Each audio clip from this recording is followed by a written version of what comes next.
salaamaaleykum dal leen a jàmm sur 221 Dakar li ñuy jël parole ci benn sujet bu grave franchement lii xew ci Sénégal jamono gi dafa doy waar te war nañu interpeller ñun ñëpp surtout autorités yi. insécurité bi dafa jigi dayo li jëm ci wàllum sàcc moto du passe journée ñu signalé ñu benn wala ñaar dafa am benn waa joo xamante ne dañu sàcc moto càkkaxaam loolu nag doon benn tiis bu métti bu tegu ci kaw parce que dafa doon jàmbaar nangoo ñafe ba amal boppam benn moto di ci góorgóorlu nit ku ñàkk fayda jóge fële ñëw facilement sàcc ko loolu moo tax tey ñu leen di alerter ci mbir wi teg ci ñu leen di won nan ngeen mën a def ba mën a mucc ci lii nii parce que lii nii dafa doon benn situation boo xamante ne dafa doy waar te war na interpeller ñëpp vidéo bi waree Wally mu sàccee moto bi yëpp yor nañ ko dinañ leen ko partager pour ngeen xool ndax xammee ngeen waa di def mbir mi am te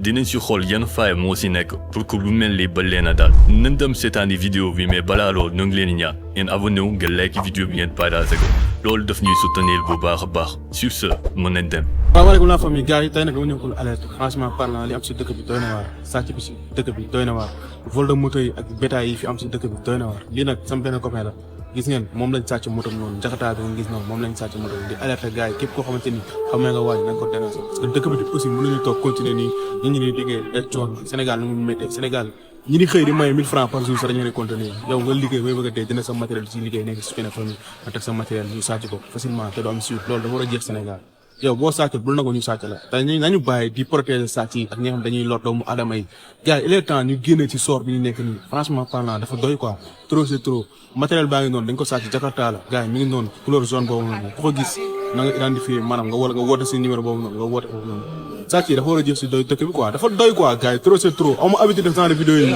mais vraiment je pars avec le cœur quoi gars yi dafa doy quoi sàcc bi dafa bëri si dëkk bi te il est temps xam nga gars yi ñuy dénoncer sàcc yi di leen jàpp di leen corriger loolu moo mën tax situation bi jël si dëkk bi quoi jàmm si. comme niñ ko gisandoo yi mbir mi doy na waar trop waa ji en moins de 1 minute forcé na lii di mécanisme de sécurité moto bi daal di koy démarrer yóbbu loolu nag day wane ne waa ji ku am technique la ci mbir yi te si xam na exactement nan lay def ba mën a déverrouiller moto bi mais nañ dem si jëmm ji moo ngi sol benn t-shirt bu vert ak benn pantalon bu clair au début di def ay va et vient pour bañ a attirer attention lépp nag moo ngi yor téléphone am ci bàyyiwaale xel li ko entouré de mu gis ne am na opportunité kenn xoolu ko rek ci la daal di yëkkati fi ñuy toogee daal di couper direct moto bi pour mën koo taal saa caabi ginnaaw ba mu forcé moto bi nag taal na ko daal di yóbbu le tout en plein jour te kenn bàyyiwoo ko xel lii nag doon na lu métti lool parce que moto bi moto liggéeyukaay la waa ji si lay suturloo te xam ngeen Sénégal nu mu méttee jamono jii nii su juboolee lii nag dina jéggi dayoo parce que lii yemul ci dundal benn nit li ab famille lay dundal donc lii nii suñ ko yóbboo rek ay situation yu métti lay teg famille bi te comme ni ñu ko xamee investir si moto nekkul lu yomb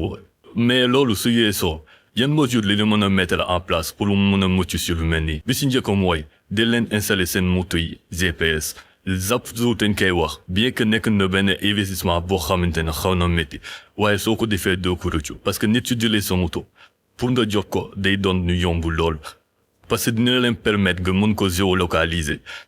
beneen bi si topp mooy dee leen éviter di garer seen moto yi n'importe où dee leen ko garer foo xamante ne am na gardien au minimum wa ila su fekkee ne loolu amu si fexe leen a am benn chaîne wala benn bloc tisse boo xamante ne moo leen di mën a permettre nga mën koo sécuriser tey amaanam foofu waa ji su bëggoon jël moto bi ça va lui prendre un peu plus de temps te loolu dina na permettre amaana ngeen mën a intervenir à temps mbir wi nag doon na lu métti lool. Encore une fois ñu ngi leen di ñaan ngeen partager vidéo pour ñëpp mën see jot pour ñu alerter ci lii nii te surtout bu leen fàttee like vidéo bi ngeen abonné wu sur ce ñoo ngi wante ba beneen suñu weneen jàngat sur 221 Dakar.